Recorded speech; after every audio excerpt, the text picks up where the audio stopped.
Hello and welcome to another weekly tutorial. This week we're going to be talking about heat embossing, and I thought I'd share a couple tips and tricks with you that I've learned over the years. So I'm starting out with this cling dots background from Hero Arts, and I'm going to ink it up with some Versamark and just get it nice and wet with the Versamark. This is a pretty new stamp pad, so I don't really have to press down that much.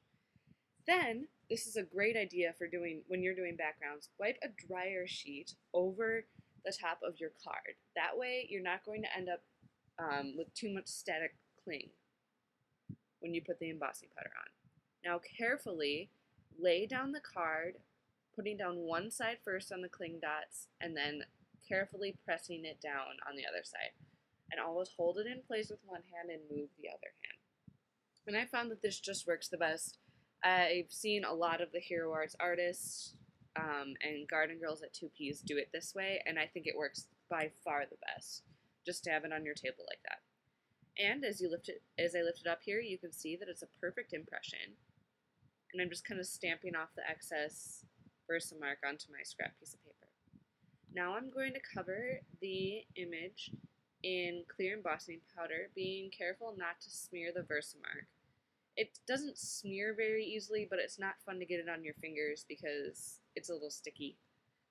So I've covered the whole thing, being very careful how I hold it. But it's okay if you knock some of the powder off. You can always go back and add more later. And you're going to see in this part now, I'm a total perfectionist when it comes to crafting.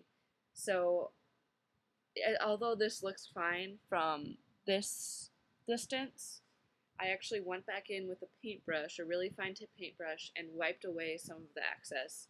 And you can just blow on it and it'll come off then. But it'll stay in the areas that the Versamark is. So I'm just adding some back to the dots, because you could literally wipe off that entire card front, put embossing powder back on it, and it would still stick to that Versamark. So now I'm just going through and heat embossing it. I've put the powder on it. And now I'm just going to keep moving around my heat gun until it kind of changes color. And you can tell it melts. And I love watching this process every time I do it. I mean, I've been heat embossing for years, and every time I'm just amazed. So I didn't show you this whole thing because I think you get the idea. And with this clear embossing powder, it really shows when it transfers over. Sometimes you can't be so sure, but you can tell whether it becomes shiny or if it's still kind of grainy like sand. So I've run my heat gun over in the entire thing. Now I flipped it over, and I'm just going to run my heat gun around the back to make sure it doesn't warp. And I'm going to wipe off my surface and then kind of just bend it a little bit. You know, it's still pretty warm, so any warping that you have occurring can pretty much be contained. So now I'm going to go back with my clear embossing pen, which you can find this at pretty much any craft store. I think this one's by EK Success. And I just went over some of the dots that got wiped off by my fingers when I was holding the card. And once again, I'm just going back over the dots, and then I'm going to heat emboss this little area. And there we go. I told you I was kind of a perfectionist. So sometimes I'll go back and emboss certain areas again, just because I like to really have it perfect. So now I'm taking the Studio Calico stamp set, which came with their Fresh Cut add-on last month. It should be available in the store in November with the release, I believe. And this coordinates with the Martha Stewart Classic Butterfly stamp. So what I'm doing is just holding the punch how I would hold it to make sure that I'm putting the stamp correctly on the paper. So I adjusted it. I'm going to stamp it in Versamark because I'm going to heat emboss it again. And I'm going to stamp the first image. These Studio Calico stamps are really nice. They're photopolymer, so they're just as good as Hero Arts ones, and they stamp amazingly well. And really, I don't even use many stamps that aren't photopolymer, just because I found that they just stamp so much better, it's hard to transfer over. So now this is white embossing powder. And you can see I store it in this container because it just makes it easier. A lot of people do this. And you know, it's a pretty cheap way to store it, and you don't have to mess with it getting all over your workspace. So I stamped 2 in the white, and now I'm going to heat emboss them. I zoomed in here, and it doesn't really take the heat gun that long to warm up because I just had it going for my background. And you can almost kind of see when it changes here. Here, the bottom one's starting to change because it gets whiter. So this is one where it's harder to tell, but when you get really up close to it, you can tell the difference. So now I'm going to go through and stamp some more butterflies. I'm going to stamp 2 butterflies in each white, silver, black, and clear. Because those are all of the embossing powders that I have in containers, and I thought that would give me a pretty good sampling to choose from. So here I've stamped all of these. I'm heat embossing the clear ones right now. And now I'm going to take my punch and try to punch out the top one.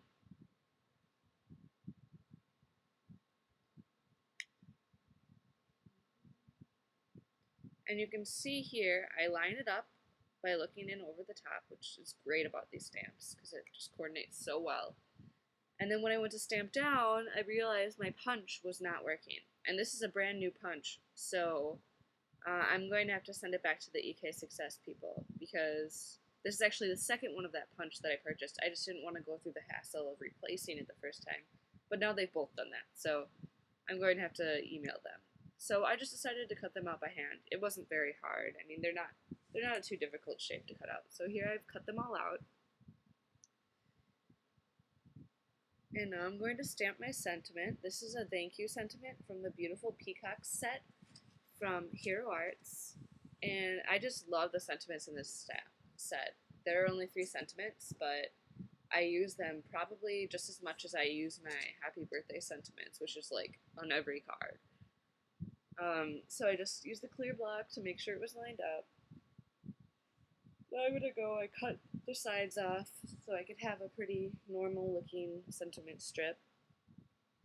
And now I'm gonna apply some washi tape over the top, the front of the card.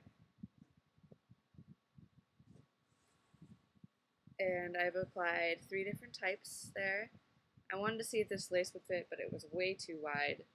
So I decided against it and went with this 1/8 inch thick silk ribbon from Papertrey ink, which I just love. I need to order more of their silk ribbon because I've gone through all 5 yards already. I think I might just start buying it in bulk.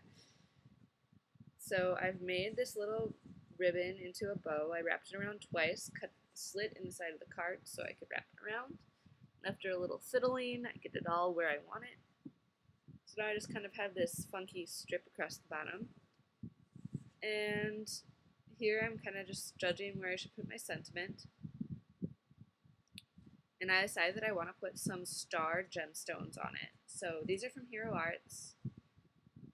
And I'm just putting them on there. I cut the adhesive strip apart so that each one is individual, and then I put them on with my X-Acto knife.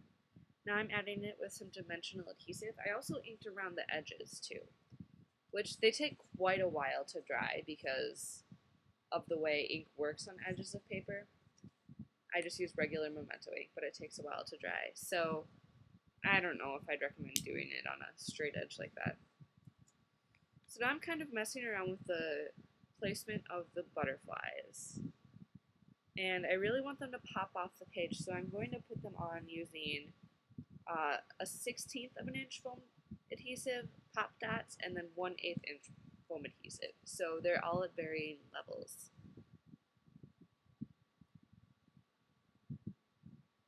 So I have put the rest of the butterflies down. I kind of have them just going, cascading across the corner. Now I'm going to draw the black line around the outside. I decided to do some stitching.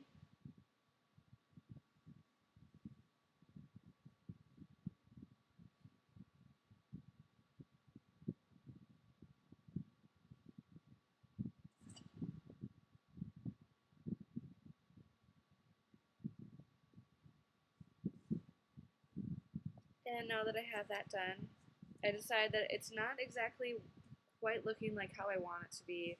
So I add some more washi tape up in the corner to kind of bring in that green and kind of bring it together. And then I also added some purple. Just wrapped it around the edges. And then we kind of have that tying the card together.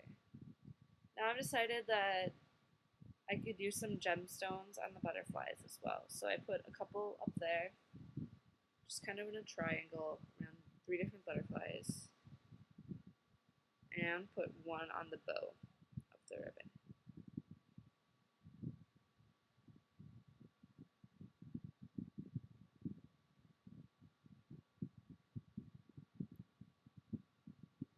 I'm going to trim the bow a little bit here.